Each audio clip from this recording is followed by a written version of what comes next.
رخ کریں گے اسلام آباد کا، جہاں مشیر پارلیمانی امور بابر اعوان اس وقت میڈیا سے گفتگو کر رہے ہیں۔ یہ قانون سازی سیاسی نہیں ہے، یہ ساری کی ساری قومی قانون سازی ہے، اور اس قانون سازی کے لیے جو پاکستان تحریک انصاف کی پارلیمانی کمیٹی ہے وہ اور ہمارے جو کولیشن پارٹنرز ہیں وہ 2 بجے قومی اسمبلی کے اندر ان کی میٹنگ شروع ہوگی۔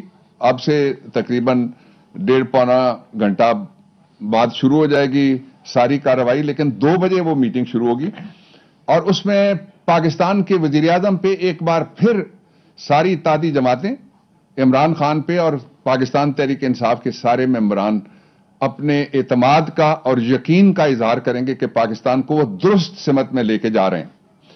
اس کے ساتھ ہی میں یہ بھی آپ کو بتانا چاہتا ہوں کہ جو باہر نکلنے والے ہیں انہوں نے کیا کیا۔ پاکستان کو جب پاکستان تحریک انصاف کے حق میں اقتدار ملا تو اس وقت پاکستان ڈیفالٹ کی طرف جا رہا تھا، پاکستان بینکرپسی کے نزدیک پہنچ چکا تھا، اور میں آپ کو بتانا چاہتا ہوں یہ بات کچھ لوگوں کے لیے حیران کن انکشاف ہوگی کہ پاکستان کی سب سے جو تاریخ کا سب سے بڑا لون ہے وہ پولیٹیکل پارٹیز میں سے وہ 2 پولیٹیکل پارٹیز نے لیا ہے۔ 22 IMF کے پروگرامز لیے گئے، پاکستان میں آئے، ان میں سے 13 پروگرامز جو تھے وہ آج کی اپوزیشن پارٹیاں جو کہتی ہیں کہ اجلاس میں ہم نہیں جائیں گے، ہم سڑک پہ جائیں گے، وہ مسلم لیگ نون اور پی پی کے دور میں لیے گئے۔ اور یہ جو پروگرام تھا آخری پی پی کا میں بات کرتا ہوں، وہ $10 ارب لون کا وہ پروگرام تھا، اس میں سے 8 ارب لینے کے بعد وہ بھاگ گئے، اور یہ جو اس وقت 700 بلین کی ڈیمانڈ رکھی گئی تھی پاکستان کی حکومت کے ساتھ مذاکرات کے دوران IMF کی طرف سے ٹیکس ریفارم اور دوسری مد میں، یہ ساری ڈیمانڈ وہ تسلیم کر کے اٹھے تھے، اور وہ الیکشن نزدیک آنے کی وجہ سے 10 ارب ڈالر تھا اس میں سے 2 چھوڑ کے 8 لے کے وہ بھاگ گئے۔ پولیٹیکل ایکسپیڈینسی، قوم کا خیال نہیں کیا گیا۔ دوسری بات، وہ ادھورا جو ایجنڈا تھا، اب ظاہر ہے ڈونر وہ پاکستان کے اوپر ان کے مطالبات سے 700 بلین کے، ان میں سے میں 2 موٹی موٹی چیزیں باقی کے لیے آپ سے بات کریں گے ہمارے ایکسپرٹ، میں آپ کے سامنے رکھتا ہوں۔ پہلی چیز یہ ہے کہ بجلی کے حوالے سے 5 روپے فی یونٹ کے اضافے کی ڈیمانڈ تھی، آپ کی حکومت نے 1.40 روپے پہ نیگوشیٹ کر کے ہماری ٹیم نے اس کو شاباش ملنی چاہیے، یہاں تک ہم اس کو نیچے لے کے آئے، اور 700 والی جو ڈیمانڈ تھی اس کو 343 بلین یا ارب کے اوپر لے کے آئے۔ اس میں سے بھی میں آپ کو بتانا چاہتا ہوں کہ صرف 71 ارب کی جو ایلیٹ استعمال کرنے والی چیزیں ہیں، عام لوگوں کے استعمال کی چیزیں نہیں ہیں، ان کے علاوہ جو 343 بلین کے باقی پیسے ہیں وہ سارے یا ریفنڈیبل ہیں اور یا ایڈجسٹیبل ہیں۔ یہ موٹی بات تھی۔ اور ایک میں آپ کو اور اہم بات یہ بتانا چاہتا ہوں کہ اس کا آپ کے سامنے اظہار کریں گے وزیر خزانہ شام کے وقت، لیکن اس وقت وہ انڈر کنسیڈریشن ہے۔ شام کو جو بچوں کے دودھ کے حوالے سے ڈبل روٹی وغیرہ اور کھانے پینے کی اشیاء تھیں، ان کو جو آتی تھی جس زمرے میں، اس میں سے نکال کے ان کو ہم کسی قسم کی انکمبرنس سے فری کرنے کا اعلان ہے۔ وہ ڈیٹیل جو ہے وہ آپ کو شام کو آپ کے فائنانس منسٹر جو ہے وہ بتا دیں گے۔ میں آپ کے سامنے 2 چیزیں اس حوالے سے اور رکھنا چاہتا ہوں، وہ یہ ہے کہ جس طرح کی اکانومی تھی اس میں سے صرف پاکستان کے حکمرانوں کی جائیدادوں میں اضافہ ہو رہا تھا، یعنی ذاتی ان کی معیشت آگے بڑھ رہی تھی، پاکستان کی اجتماعی معیشت اور پاکستان کی اصلی معیشت اور پاکستان کی قومی معیشت وہ ڈوب رہی تھی۔ اس ڈوبتی معیشت کو نکال کے کچھ جگہ پہ وہ معیشت دوڑنا شروع ہو گئی ہے، کچھ جگہ پہ وہ چلنا شروع ہو گیا، اور کچھ جگہ پہ وہ کھڑی ہو گئی ہے۔ عمران خان کے ایک طرف آپ 71 سال رکھیں اور دوسری طرف عمران خان کے 3 سال آپ رکھیں تو آپ کو پتہ لگے گا کہ یہ تاریخی کامیابیاں تھیں جو کسی حکومت نے اتنے تھوڑے عرصے میں حاصل کی ہیں۔ اس کے ساتھ ہی جو آج کا ہمارا ایجنڈا ہے اس کے حوالے سے میں آپ کو یہ بتانا چاہتا ہوں کہ آج اسلام آباد کے شہریوں کے لیے پہلی دفعہ ہم ایک قانون سازی آرٹیکل 89 میں آرڈیننس کی شکل میں اس کو میں لے کروں گا. وہ ایجنڈا آئٹم نمبر 3 ہے اور وہ ہے جس کے ذریعے سے کیپٹل ٹیریٹری میں لوکل گورنمنٹ کا MCI جو میونسپل کارپوریشن آف اسلام آباد ہے اس کی نئی تشکیل اور ترتیب ہم کر رہے ہیں. پیچھے آپ کو پتا تھا کہ ایک ٹھیکیدار صاحب کو اسلام آباد ٹھیکے پہ ملا اور وہ ٹھیکیدار صاحب صرف ایک سڑک ہی ٹھیک کراتے کراتے پتہ نہیں آج کل وہ کہاں چلے گئے. تو جو MCI ہے اس میں 100 سے لے کے 104 کے درمیان، جن کو پہلے کہتے تھے ہم UCs یونین کاؤنسلز، اب ان کا نیا نام ہے نیبرہڈ کاؤنسلز، وہ تشکیل پائیں گی 100 اور 104 کے درمیان. یہ میں کیوں ایگزیکٹ نمبر آپ کو نہیں بتا رہا، اس لیے کہ 20,000 ووٹرز پہ مبنی ایک UCI یا نیبرہڈ کاؤنسل جو اب نیا نام ہے وہ بننے جا رہی ہے اسلام آباد میں. اور الیکشن کمیشن کے پاس یہ اختیار ہوگا کہ وہ 10% ووٹ کسی جگہ پہ گھٹا یا بڑھا سکیں. یہ بھی اس قانون کے اندر ہم نے دیا ہے. اور پہلی دفعہ جو اسلام آباد کا میئر ہے اس کا براہ راست انتخاب ہوگا. اور براہ راست انتخاب کا مطلب یہ ہے کہ وہ عوام کے ووٹوں سے منتخب ہوگا. اور اس کے ساتھ ہی اس کی جو کابینہ ہے، جو بے اختیار پہلے ڈپٹی میئرز بنائے جاتے تھے، ریفارم کیا عمران خان نے، وہ یہ ہے کہ وہ ہوگی کابینہ، وہ پروفیشنل اور ایکسپرٹس جن کا تعلق شہر کی ترقی کے ساتھ ہوگا، عوام کی بہتری کے ساتھ ہوگا، ہیلتھ کے ساتھ ہوگا، ایجوکیشن کے ساتھ ہوگا، اور دوسرے شعبوں کے ساتھ ہوگا. اس کے ساتھ ہی میں آپ کو یہ بھی بتانا چاہتا ہوں کہ اس وقت جو اپوزیشن کی گھبراہٹ ہے اس کا سبب کیا ہے. اس کا سب سے بڑا سبب، پہلے لے لیتے ہیں ہم پاکستان مسلم لیگ نون کو، جس نے 35 سال تک پاکستان میں اقتدار دیکھا ہے. ان کی گھبراہٹ کا سبب یہ ہے کہ نواز شریف صاحب کے لیے باہر رہنے کے راستے بند ہو رہے ہیں اور پاکستان کے اندر سیدھے جیل جانے کے راستے وہ کھلنے شروع ہو گئے.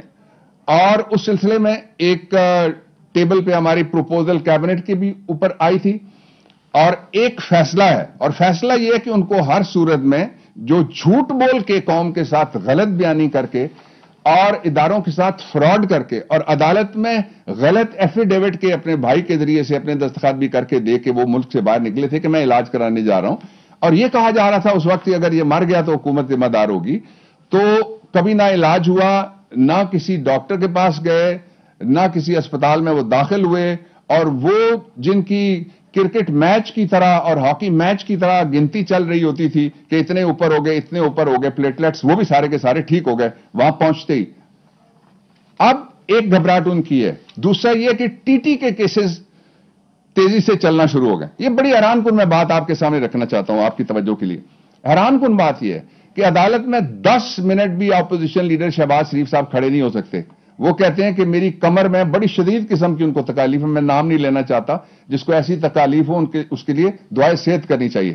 لیکن جب وہی اپوزیشن لیڈر اسمبلی میں آتے ہیں تو وہ 3-3.5 گھنٹے آسانی کے ساتھ بڑھ کے مار سکتے ہیں، جن کو خود بھی نہیں یاد رہتا میں کیا کہہ رہا ہوں، اور نہ قوم کو یہ سمجھ آتی ہے کہ وہ کیا کہنا چاہ رہے تھے، سوائے اس کے کہ مجھے NRO دو، سوائے اس کے کہ یہ میری ایک نوکری کی درخواست ہے، سوائے اس کے کہ میرا CV قبول کر لو، اور سوائے اس کے کہ میرے کسی طریقے سے مفرور خاندان، بچوں، سمدھیوں، بھائیوں، بھتیجوں اور ان سب کو واپس آنے دو، اور اس کے لیے ایک عدد NRO ہمیں چاہیے.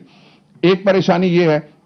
دوسری پریشانی یہ ہے کہ جو اس وقت کہہ رہے ہیں کہ جی ہم لانگ مارچ کریں گے، تو لانگ مارچ نہیں ہے، یہ ڈبل مارچ ہے. اپوزیشن کا مارچ اپوزیشن کے خلاف ہے. ایک مارچ اپوزیشن کی ایک پارٹی کر رہی ہے، دوسرا مارچ اپوزیشن کی دوسری پارٹی رینٹ کراؤڈ کے بڑے مشہور کریکٹر ہیں ان کے ذریعے سے وہ کرنا چاہتے ہیں. لیکن یہ 7 مرتبہ پہلے بھی مارچ کا اعلان کر چکے ہیں.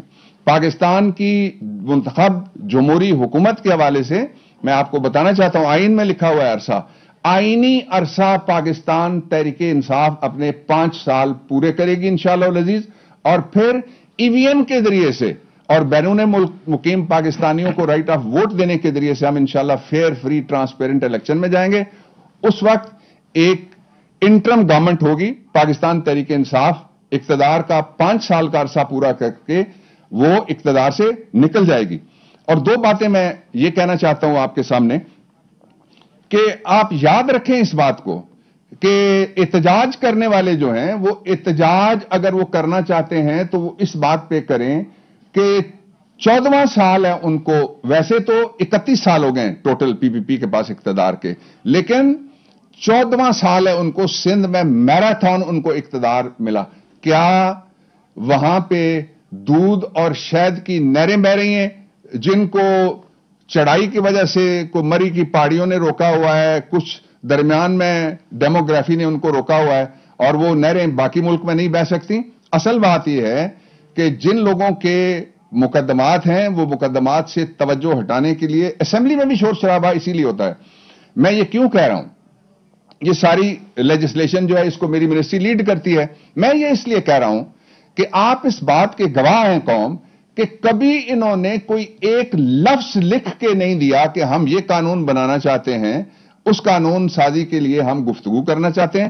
اور اس کے مقابلے میں عمران خان جب بجٹ ہم نے پاس کیا تھا اس دن بھی انہوں نے تقریر کی تھی, اس میں بھی انہوں نے دعوت دی تھی. میں آج پھر دعوت دیتا ہوں کہ جو لیجسلیشن ہوتی ہے اس کے لیے اسمبلی کے اندر اپوزیشن آئے, سیاسی بالغ نظری کا اور بلوغت کا مظاہرہ کرے, رولز کے مطابق, آئین کے مطابق, قانون کے مطابق اپنی ترامیم, اپنی تجاویز وہ اسمبلی میں پیش کیا کرے. اور اس کے بعد میں آخری بات یہ کہنا چاہتا ہوں کہ آج کا دن ایک تاریخ ساز دن ہے. جس تاریخ ساز دن کے بارے میں وہ کہتے تھے کہ جی آپ اسمبلی میں سارا کچھ لائیں اور کوئی آپ آرڈیننس اس کے ذریعے سے لیجسلیشن نہ کیا کریں. آج اسمبلی کو یہ جو اس کا اپنا رائٹ ہے کہ اس کے اندر آ کے قانون پاس ہوں, وہ قانون پاس کرنے کے لیے ہم لے کے جا رہے ہیں.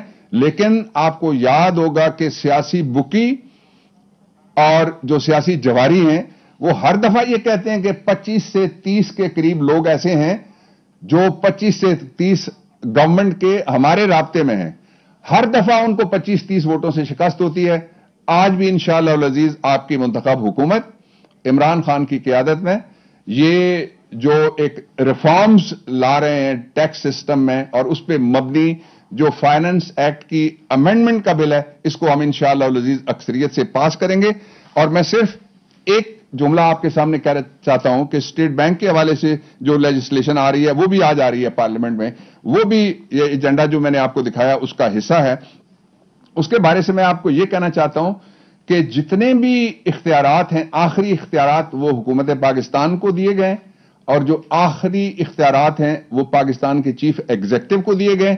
اور اس لیے یہ جو نعرے بازی کی جا رہی ہے کہ پاکستان کے کسی مفاد کا کوئی کسی جگہ پہ خیال نہیں کرے گا, یہ سودے بازی کرنے والے ہی ایسا نعرہ لگا سکتے ہیں. میں مزمل صاحب آپ ذرا ڈیٹیل بتا دیں معیشت کے حوالے سے. جی بسم اللہ الرحمن الرحیم. شکریہ ڈاکٹر صاحب. دیکھیں آج جیسے آپ نے کہا کہ ایک تاریخی دن ہے پاکستان کا, اور یہ جو تاریخی بل ہے اس کو جو نام دینا چاہیے اور جو ہے یہ ریفارم بجٹ ہے, اور اس میں جو ہے ریفارم کیا گیا ہے. نہ صرف اس میں ریفارم کر کے اس میں جو اس کی ریفارم کی جو خوبصورتی یہ ہے کہ یہ عام آدمی پہ بالکل نہ ہونے کے برابر بوجھ ہوگا. جیسے ڈاکٹر صاحب نے بتایا بھی کہ یہ جو جتنے ٹیکسز ہیں وہ معیشت کو دستاویزات کرنے ہیں. 18 ٹریلین یعنی 18,000 ارب کی پاکستان میں سیلز ہوتی ہیں, جس میں سے جو ہے 2,500 سے 3,000 سیلز جو ہے رپورٹ ہوتی ہے, سارا کا سارا سیلز ٹیکس چوری ہو جاتا ہے. آج پاکستان میں جیسے ڈاکٹر صاحب نے بتایا کہ جو ہمارے ماضی کے حکمران اور جو ان کے دوست تھے وہ جو ہے بڑھ رہے تھے اور باقی عوام جو ہے پیچھے جا رہی تھی, غربت کا شکار ہو رہی تھی. اس منی بجٹ میں جیسے ڈاکٹر صاحب نے ایک اور بات بتائی کہ جو چند چیزیں تھیں شام کو وزیر خزانہ جو ہے وہ بھی اعلان کر دیں گے کہ ہم نے اس کو نکال دیے جو عام آدمی پہ تھوڑا بہت اثر انداز ہو سکتی تھی.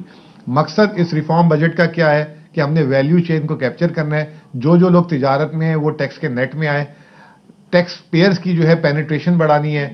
رینٹ سیکنگ جو اس ملک میں جو ہے ایک 74 سال سے چل رہی ہے, بڑے بڑے کارخانے دار اور بڑے بڑے جسے کہتے ہیں انڈسٹریز کو جو ہے ہم جو مراد دے کے جو بھول جاتے تھے 30 سال سے چل رہی ہے, اس کو ڈسکریج کرنا ہے. امیر آدمی کو ٹیکس لگا کے عام آدمی کو منتقل کرنا ہے. پھر اس کے بعد ٹیکس سسٹم کو سمپلیفائی کرنا ہے. اس میں اس منی بجٹ میں حالانکہ اس کا پارٹ نہیں ہے, اپوزیشن ایک شور کرتی ہے کہ 200 ارب روپے کے IMF کے کہنے پہ ترقیاتی اخراجات کاٹ رہی حکومت. دیکھیں ہمارا جو ٹیکس کا ہدف تھا پہلے 5,800 ارب تھا, اب 6,100 ارب ہے. ابھی آلریڈی ہم 300 ارب روپے جو ہے ٹیکس کلیکشن میں آگے ہیں. تو یہ جو پیسہ ہے اس کا 58%، 57.5% صوبوں کو منتقل ہو جائے گا. یعنی کہ پہلے اس سال کے پہلے دن ہم نے صوبوں کو 3,400 ارب روپے منتقل کرنے تھے، اب اس کی وجہ سے 3,600 ارب روپے، یعنی کہ وہ 200 ارب جو وفاقی حکومت نے اوپر کٹ کیے وہ نیچے کے لیول پہ ٹرانسفر ہوں گے اور صوبے اس کو جو ہے اس کو ترقیاتی اخراجات میں خرچ کریں گے.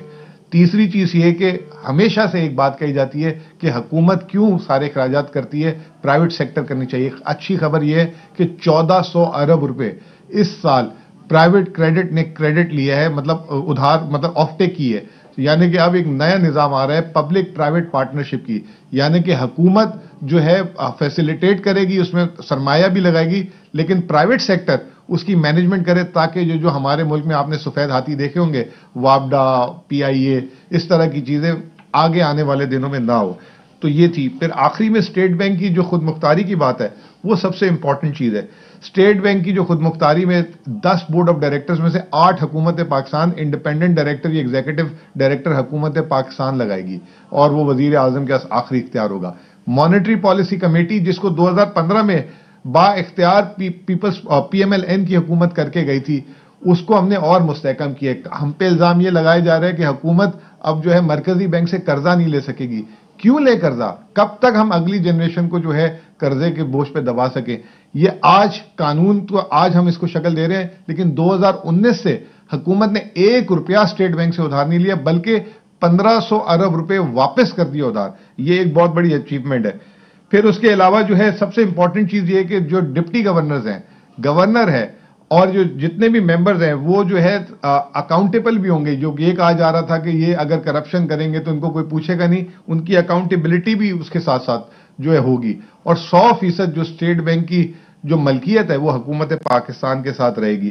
تو یہ تمام چیزیں باتیں تھیں. اور اس میں جو سب سے اہم چیز یہ کہ 74 سال سے اس ملک کی اسٹیٹ بینک کی ڈیفینیشن ہی نہیں بتائی گئی تھی کہ اسٹیٹ بینک کا رول کیا ہے، فنکشن کیا ہے. وہ جو ہے حکومت کی جو ہے ایک طریقے سے وہ بنی ہوئی تھی، ایک سیاسی ونگ بنا ہوا تھا کہ اخراجات وغیرہ خرچ کر رہے تھے.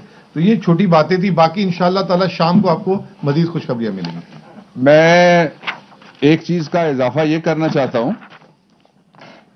کہ پاکستان میں یہ یاد رکھنے والی بات ہے کہ عمران خان نے صرف درست سمت میں ملک کو نہیں چلایا بلکہ مشکل فیصلے کیے. پولیٹیکل پارٹیز مشکل فیصلے کرنے سے گھبراتی ہیں، لیکن کپتان گھبرایا نہیں. اس نے قوم کو نہ گھبرانے کا مشورہ دیا اور اس کے ساتھ ہی آج پاکستان اس مرحلے پہ آن پہنچا ہے جب ساری دنیا کے اندر معیشتیں مشکل کا شکار ہیں. مالیاتی ایمرجنسی سری لنکا میں ہے، جو ترکی میں 21 سے لے کے 29 کے اوپر انفلیشن سفر کر گئی ہے. بڑی بڑی معیشتیں کانپ رہی ہیں. اس کے باوجود پاکستان میں 3 ایسے کووڈ کے باوجود اور ڈیفالٹ کے قریب معیشت کے باوجود بھی 3 ایسے بڑے کام ہوئے ہیں جن کی دنیا کی تاریخ میں اور کوئی مثال پاکستان جیسی کامیاب نہیں مل سکتی. ایک، عمران خان نے کووڈ کی ہینڈلنگ کے لیے جب فیصلہ کیا اس سے پہلے یہ کہا جا رہا تھا کہ کچھ پتہ نہیں ہے، حکومت بروا دے گی، یہ نااہل ٹیم ہوگی اور ان کو کچھ پتہ نہیں ہے. آج اللہ تعالیٰ کی مہربانی سے آپ کا برطانوی وزیر اعظم آپ کی تعریف کرتا ہے، WHO آپ کی تعریف کرتا ہے، بین الاقوامی ادارے آپ کی تعریف کر رہے ہیں آپ کی کووڈ ہینڈلنگ کی، آپ کی لیڈرشپ کی. اس کو چیریش کرنا چاہیے، اس کو شاباش دینی چاہیے. دوسرا یہ ہے، فوڈ چین کسی جگہ نہیں ٹوٹی. دنیا میں کہاں سے کہاں چلی گئی قیمتیں، ان کو بھی کنٹرول کیا گیا. اور تیسرا اور سب سے بڑی بات یہ ہے کہ جس طرح کی یہ بڑی وبا اور مصیبت اور بلا اور آفت تھی، اس کے مقابلے میں پاکستان میں سب سے کم نقصان ہوا اور کنٹرول کیا اللہ تعالیٰ کی ذات برکات کی مہربانی کے بعد آپ کی لیڈرشپ نے.